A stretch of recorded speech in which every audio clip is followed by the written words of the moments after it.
Good morning eighth class. आज हम शुरू करते हैं काइंड्स ऑफ फंगी। फंगी के बारे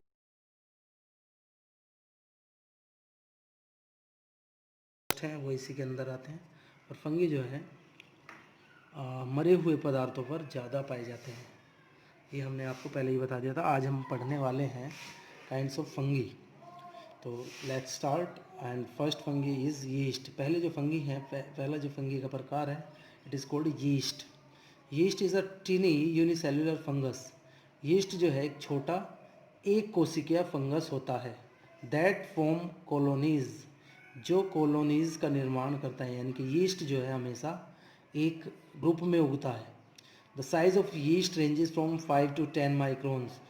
जो फंगी जो यीस्ट की जो रेंज होती है यानी कि जो साइज़ होता है, आकार होता है, वो 5 सेंटीमीटर से 10 माइक्रोन 5 से 10 माइक्रोन तक होता है। एक माइक्रोन का मतलब है 10⁻⁻6 मीटर, यानी कि एक बहुत छोटी यूनिट है ये नापने की। 5 to 10 माइक्रोन ही होता है। Yeast cell could be spherical, elliptical और सिलेंड्रिकल इन शेप। जो यीस्ट है उनकी जो सेल हैं वो स्फेरिकल हो सकती हैं, एलिप्टिकल हो सकती हैं, सिलेंड्रिकल हो सकती हैं शेप में। स्फेरिकल और सिलेंड्रिकल और एलिप्टिकल जो मैथमेटिक्स के जो बच्चे हैं वो समझ गए होंगे। Yeast cell has a cell wall. Yeast cell के ऊपर सेल वॉल भी पाई जाती है। साइटोप्लाज्मिक मेम्ब्रेन भी पाई जाती है। वैक्यूलस भी यीस्ट के अंदर पाया जाता है। न्यूक्लियस भी, numerous granules and flat globules, ये इनमें सारे के सारे जो पार्ट हैं वो पाए जाते हैं। यीस्ट के बारे में हमने पढ़ा। दूसरे टाइप का जो फंगी होता है वो होता है mildews. There are profusely branch multicellular filamentous fungi. ये दूसरा ब्रांच वाला मल्टीसेलुलर फिलामेंट इस पे पाया जाता है। एक ऊपर एक तरीके से ऊपर एक गोल गांठ सी इसके ऊपर पाई जाती है। It is called fungi. They grow as parasites and produce white powdery growth on the out surfaces. ये वहाँ पर उगते हैं। ये पैरासाइट होते हैं। पैरासाइट का मतलब दूसरों पर निर्भर होते हैं ये। पैरासाइट है ये, परजीवी है ये, दूसरों पर निर्भर रहते हैं। वाइट पाउडरी सरफेस इनकी होती है। Plant such as grapes, roses etcetera. They grow as parasite and produce white powdery. ये ग्रो करते हैं दे ग्रो यानी कि ये उगते हैं पैरासाइट के रूप में।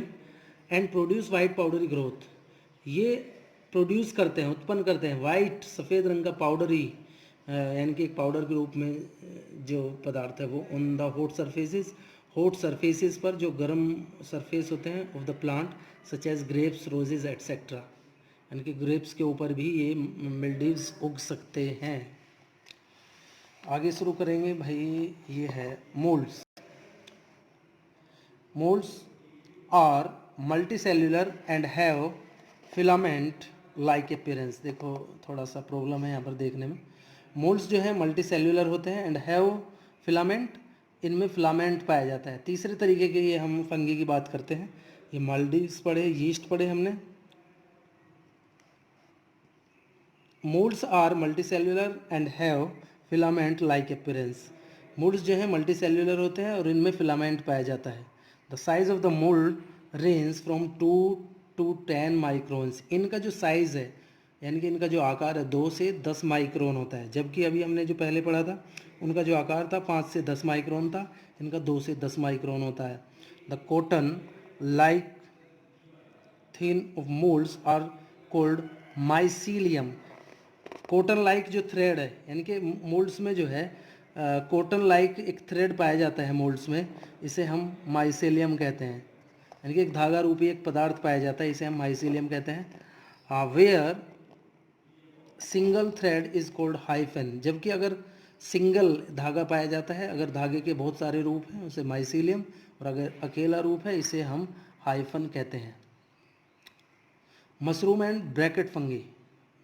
आगे के जो फंगी होते हैं ये मशरूम और ब्रैकेट फंगी होते हैं। दे मल्टीसेल्युलर, ये मल्टीसेल्युलर होते हैं। फिलामेंटस यानी कि इनके ऊपर जो है फिलामेंट पाया जाता है। एंड द लार्जेस्ट फंगी, और ये मशरूम जो है सबसे बड़े फंगी होते हैं। They can be seen growing on the grassy ground in rainy season. आपने देखा होगा जो रेनी सीजन में, जिसे आप छतरी भी बोलते हैं, इस तरीके का देखा होगा शायद आपने।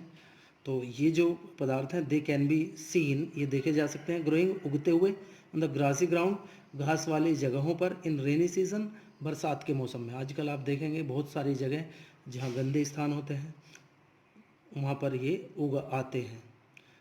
इन rainy season on decaying wood and no bark of tree. Decaying wood जहाँ गलती हुई कोई लकड़ी है उनके ऊपर, या पेड़ की जो छाल है वहाँ उनके ऊपर आपने इन्हें उगते हुए देखा होगा मशरूम को। Mycoplasma resemble bacteria in many respects. जो माइकोप्लाज्मा है वो बैक्टीरिया के ऊपर पाया जाता है। Mycoplasma are both parasite or saprophytic in nutrition. Mycoplasma जो है और बैक्टीरिया जो है दोनों आपस में सैप्रोफाइटिक होते हैं न्यूट्रिशन में। They cause pneumonia, pleuropneumonia disease in domestic animals. ये एक बीमारी है, निमोनिया बीमारी है, ये इनके कारण होते हैं। जो माइकोप्लाज्मा है और जो बैक्टीरिया है इनकी वजह से जानवरों में निमोनिया बीमारी हो जाती है। Their cells are non motile.